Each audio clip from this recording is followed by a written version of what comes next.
자, 오늘 마태복음 4장 17절 말씀입니다. 从那时候，耶稣就转气道来说：“天国近了，你们应当悔改。”아멘. 자, 지금 전 세계 사람들은 두려움에 빠져 있습니다. 코로나19가 우리 삶에 너무 많은 영향을 끼치고 있습니다. 코로나19 때문에 우리가 다 함께 모여서 이렇게 예배할 수도 없고, 또 전 세계 수많은 나라에 계속해서 많은 확진자와 또 사망자들이 발생하고 있습니다. 그런데 다행인 것은 한국에는 환자들이 많이 발생하지는 않고 있습니다. 그런데 많은 사람들이 왜 이 코로나19를 두려워하는 것일까요? 눈에 보이나요? 물론 전자현미경을 통해서는 우리가 코로나 바이러스가 어떤 모양인지는 알게 되었습니다. 하지만 우리의 눈으로 직접 이 바이러스를 볼 수는 없습니다.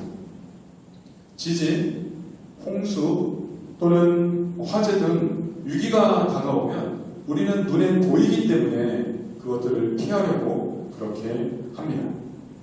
하지만 전염병을 일으키는 이 바이러스는 우리 눈으로 보이지 않기 때문에 자신도 모르는 사이에 전염이 됩니다. 전염병에 대한 이 두려움 때문에 지금 각 나라는 국경을 닫아버리기도 했습니다. 그리고 의료 시스템이 무너지면서 많은 나라들과 도시가 이제 어려움을 겪고 있습니다. 두려움 때문에 사람들은 식품, 마스크, 또 화장품 등 사재기를 합니다. 이처럼 코로나19는 우리의 평범한 일상생활까지 영향을 주었는데, 가장 큰 문제는 이 전 세계적으로 유행하는 이 전염병이 언제 끝날지 모른다는 것입니다. 전염병이 처음 한 사람, 두 사람으로 시작했을 텐데 오늘까지 전 세계적으로 1000만 명의 감염자가 발생됐다고 합니다. 그러나 한두 명의 환자가 남아있다면 언제 다시 전염병이 확산될지 모릅니다. 그래서 모든 나라가 환자를 잘 통제해야만 우리가 예전의 일상생활로 돌아갈 수가 있습니다. 그러나 사실 이것은 불가능합니다. 그래서 백신이나 치료제가 꼭 있어야만 합니다. 그리고 코로나19는 무증상 환자도 많고 또 호흡기 증상이 없는 다른 증상을 가진 환자들도 있습니다.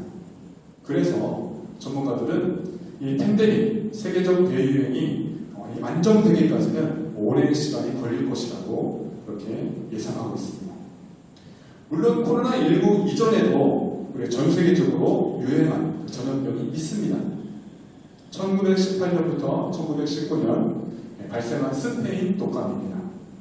전 세계적으로 한 5천만 명 정도 사망했다고 하는데, 다음 화면이요. 1차 세계대전에 죽은 사람의 3배에 이랬다고 합니다. 전염성이 강한 바이러스는 눈에 보이지 않을지 몰라도 이렇게 전쟁보다 더 무섭습니다. 지금 코로나19로 인해서 전 세계의 경제, 사회, 문화, 정치, 교육, 종교 등 모든 분야는 매우 큰 어려움을 겪고 있습니다. 제가 지금까지 절망적인 이야기를 했는데요.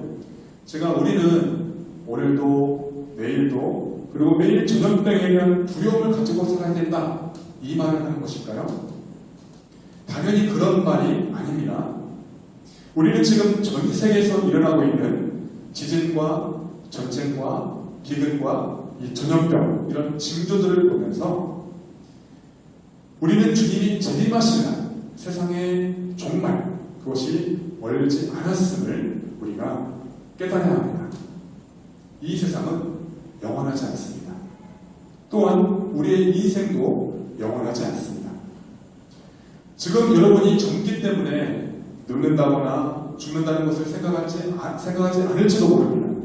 그러나 모든 사람의 인생은 끝이 있음을 잊지 말아야 합니다. 사람은 태어나고 그리고 늙고 병들어 죽습니다. 사람이 죽은 다음 다시 태어나는 사람이 태어난다, 그렇게 말하는 사람이 있을지 몰라도 성경은 이에 대해서 다음과 같이 분명하게 말씀합니다. 히브리서 9장 27절입니다. 같이 읽습니다. 한 번 죽는 것은 사람에게 정해진 것이요 그 후에는 심판이 있으리니. 사람이 죽은 이후에는 하나님의 심판이 기다리고 있습니다. 하나님의 심판을 받고 어떤 사람은 천국에 가고 어떤 사람은 지옥에 가게 될 것입니다. 그렇다면 과연 어떤 사람이 구원을 받아 천국에 가게 되는 것일까요? 착하게 산 사람일까요? 돈이 많거나 아니면 학력이 높은 사람일까요? 아니면 교회에 다니면서 예배를 드린 사람일까요? 그렇다면 교회에 다닌 사람은 모두 다 구원을 받을까요? 대부분의 사람들은 착한 사람이 천국에 갈 것이다 그렇게 생각을 합니다.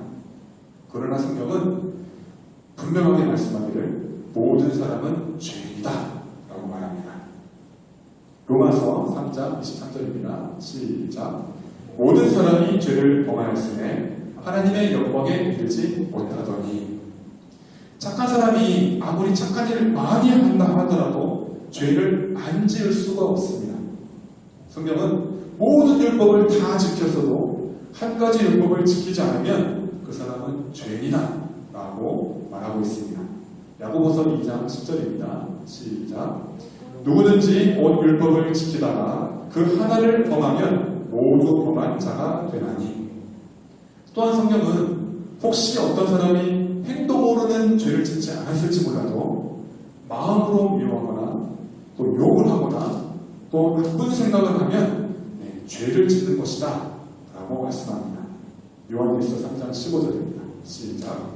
그 형제를 미워하는 자마다 살인하는 자니 살인하는 자마다 영생이 그 속에 거하지 아니하는 것을 너희가 아는 바라. 아멘.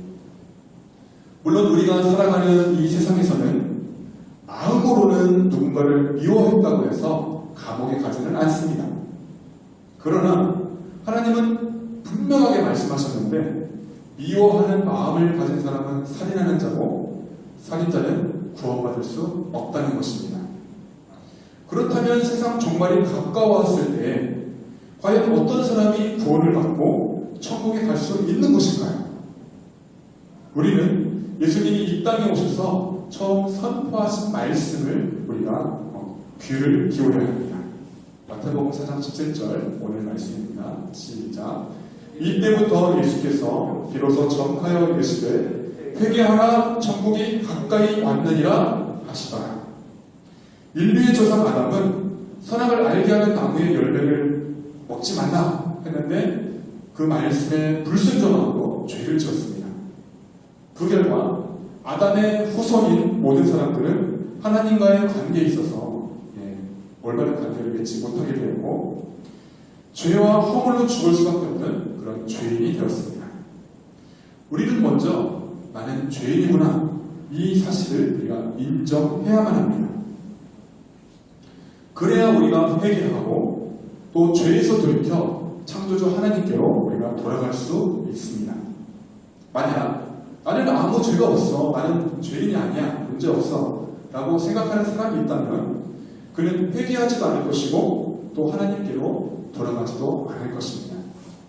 이러한 사람은 자신이 코로나19의 바이러스에 감염이 되었음에도 불구하고 그 알지 못하고 치료를 거부하는 것과 같습니다.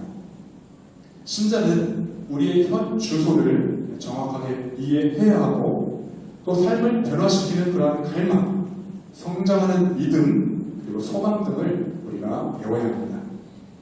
우리가 죄에 대한 큰 깨달음이 필요하다면 또 죄에서 돌이켜야 하지만 그러나 우리의 스스로의 힘으로는 불가능합니다. 이는 성령님이 우리에게 강력하게 임하셔야 가능한 일입니다. 하나님은 우리의 죄에 대해서 마땅히 벌을 내리셔야 하지만 그렇지 않으시고 성령님을 보내주셔서 우리를 깨닫게 하시고 변화시켜 주시고자 하는데 이것이 바로 하나님의 은혜입니다. 그런데 참된 회개는 하나님 제가 잘못했어요. 제가 죄인입니다. 라고 말만 하는 것이 아니라 죄에서 참되신 하나님께로 완전히 돌아가는 것입니다. 죄를 지은 상태에서 그리스도 안에서 용서받은 상태로 돌이키는 것입니다. 그리고 이제는 내 삶의 최종적인 결정을 내가 하는 것이 아니라 하나님께 맡기는 것입니다. 나를 위한 삶에서 하나님을 위한 삶으로 바꾸는 것이고, 자신을 중심으로 하는 삶에서 하나님 중심으로 내 삶을 돌이키는 것입니다. 이것이 바로 회개이고 우리가 구원을 받을 수 있는 그런 길입니다. 그런데 하나님은 우리가 복음을 들을 때 회개와 함께 믿음의 반응을 요구하십니다.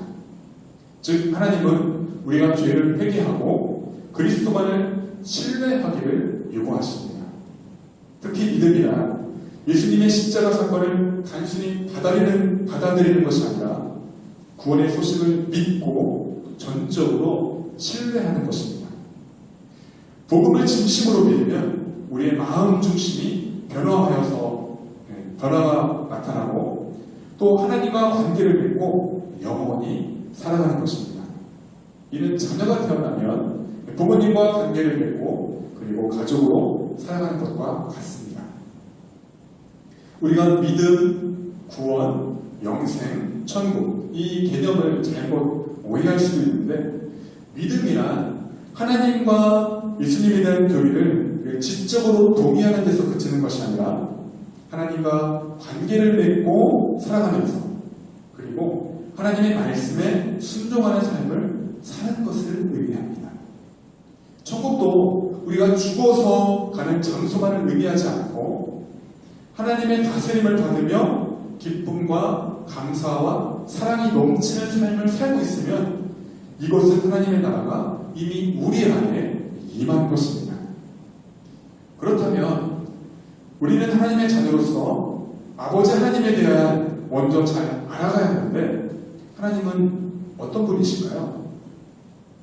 우리의 눈으로 코로나19 바이러스를 볼 수 없지만 코로나19 바이러스가 분명히 존재하는 것처럼 우리의 눈으로 하나님을 볼 수는 없지만 분명히 하나님이 존재하신다는 그 사실을 우리는 믿어야 합니다.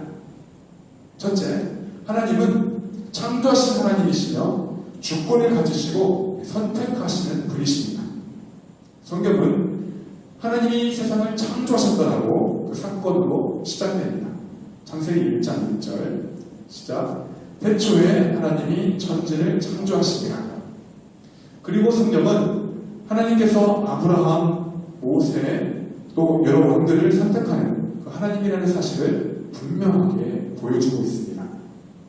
둘째, 성경은 거룩함에 대해서 열심을 갖고 계신 하나님을 분명하게 말씀합니다. 특별히 속죄의 개념은 희생제사, 거룩, 화해의 개념으로 연결이 됩니다. 우리는 복음을 분명히 깨달아야 하는데 죄를 용서받으려면 희생제물로 오신 예수 그리스도를 우리가 믿어야 합니다. 그리스도인은 예수님의 그 희생제사를 통해서만 죄의 노예에서 해방되어 자유와 구원을 얻게 됩니다. 셋째, 하나님은 신실하신 분으로서 죄를 대적하시고 벌하시는 면에 있어서는 거룩하고 의로우신 분입니다. 특별히 예수님은 하나님의 약속을 신실하게 성취하기 위해서 자신의 백성들을 위해 십자가에서 죽임을 당하시기까지 했습니다. 네 번째, 하나님은 자비하신 하나님으로서 이사야 53장과 같이 예수님이 우리의 죄를 감당하시도록 하셨습니다. 이사야 53장 9절 시작. 그가 찔림은 우리의 허물 때문이요 그가 상함은 우리의 죄악 때문이라. 그가 징계를 받음으로 우리는 평안을 누리고 그가 채찍에 맞음으로 우리는 나음을 받았도다. 아멘. 다섯 번째, 성경은 하나님에 대한 책으로 하나님이 약속하시고 하나님이 그 약속을 지키시는 그런 내용들로 가득한 책입니다. 하나님은 우리에게 하나님의 말씀을 믿음으로써 하나님께 반응하시기를 요구하고 있습니다. 그러므로 우리는 하나님의 말씀인 성경을 우리가 가까이 해야 합니다. 이 성경은 어떤 역할들을 할까요? 첫째, 성경은 생명을 주는 말씀의 역할을 합니다. 마태복음 4장 4절입니다. 시작. 예수께서 대답하여 이르시되 기록되었으되 사람이 떡으로만 살 것이 아니요 하나님의 입으로부터 나오는 모든 말씀으로 살 것이라 하였느니라 하시니. 특히 코로나19로 인해서 우리 함께 모여서 예배할 수 없는 이때에 우리는 더욱 성경을 가까이 하고 많이 읽어야 합니다. 하나님은 말씀으로 천지를 창조하셨고 그리고 말씀으로 아브라함과 모세에게 인도하셨습니다. 그리고 하나님은 자신의 백성들을 인도할 때마다 말씀으로 임하십니다. 에스겔 37장의 말씀과 같이 하나님의 백성들은 하나님의 약속의 말씀을 듣고 믿음으로 반응하는 사람들입니다. 그런데 우리는 죄로 인해서 하나님으로부터 분리가 되었기 때문에 우리가 하나님을 알려면 하나님이 우리에게 말씀을 하셔야지만 우리가 가능합니다. 물론 우리가 성경을 읽을 때 하나님께서 여러분 각 개인에게 깨달음을 주실 때도 있지만 일반적으로는 설교자를 통해서 하나님의 말씀이 성도들에게 바르게 이렇게 계시가 되기 때문에 여러분이 저를 위해서 설교자를 위해 기도를 해주시기 바랍니다. 둘째, 말씀은 성도를 거룩하게 하는 그런 역할을 합니다. 요시야 왕이 율법책을 발견하고 회개와 회복의 역사를 이루었는데 말씀은 성도에게 생명을 줄 뿐만 아니라 하나님의 형상대로 계속 빚어가고 만들어가는 방향을 제시하기도 합니다. 성경은 우리가 바르게 살아야 한다는 것은 그런 단순한 메시지를 전하는 책이 아닙니다. 물론 신앙생활과 이 선행은 매우 밀접하게 연관이 되어 있습니다만 선행이 신앙생활의 본질은 아닙니다. 그것을 우리가 기억해야 합니다. 자, 신앙생활의 본질은 창조주이신 하나님을 알아가는 것이고 그리고 하나님을 사랑하고 섬기며 영광을 올려드리는 것입니다. 마지막으로 우리가 교회 다니면서 신앙생활을 하고 있는데 교회란 무엇일까요? 교회란 건물이 아닙니다. 하나님의 영광을 위해 그리고 믿음만을 위해서 그리스도 안에서 구원받았음을 증거하고 고백하는 사람들의 모임입니다. 그렇다면 성도는 왜 교회에 다녀야 하는 걸까요?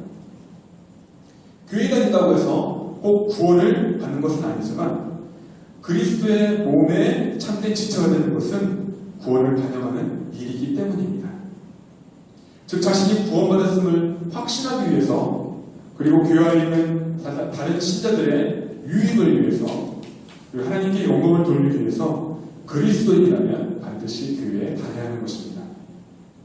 교회의 머리는 예수 그리스도이며 성도는 몸의 각 지체를 이루고 있습니다. 즉 교인이 된다는 것은 실제적으로 그리스도의 몸과 하나가 되는 것을 의미하며 내적인 사랑을 외적으로 반영하는 그런 행위입니다. 오늘은 삶과 죽음, 구원과 천국에 대한 말씀을 전했습니다. 사랑하는 여러분, 코로나19와 죽음을 두려워하지 마십시오. 우리는 사나 죽으나 이미 하나님 안에서 살아가고 있습니다. 우리는 예수 그리스도라는 반석 위에서 든든하게 서 있습니다. 우리는 살아있는 동안에 어떻게 살 것인가를 고민해야 합니다. 어떻게 사는 인생이 정말 값진 인생인지를 우리가 생각해 봐야 합니다. 그리고 언제든지 후회가 없는 인생을 우리가 살아가야 합니다. 아무리 장난감이 많고 먹을 것이 많아도 부모의 사랑을 받지 못하는 아이는 불행한 것과 같습니다. 자녀가 부모의 품 안에서 건강하고 밝고 행복하게 성장해야 하듯이 우리도 창조주신 하나님을 만나고 믿고 더 잘 알아가고 하나님을 사랑하며 친밀한 삶을 살아가야만 합니다. 천국은 꼭 죽은 후에만 가는 것이 아닙니다. 여러분이 하나님을 사랑하고 하나님과 친밀한 교제 가운데 살아간다면 천국은 이미 여러분 가운데 임한 것입니다. 이런 인생을 사는 사람이 참으로 행복한 사람이요. 그리고 우리의 육신을 죽어도 하나님 나라에서 하나님과 영원히 행복하게 살 것입니다. 저는 여러분 모두 예수님의 재림을 믿고 기다리며 그리고 날마다 천국을 소망하면서 그 소망을 가지고 살아가시기를 바랍니다. 그리고 오늘도 하나님의 통치를 받으면서 천국의 행복한 삶을 사시기 바랍니다.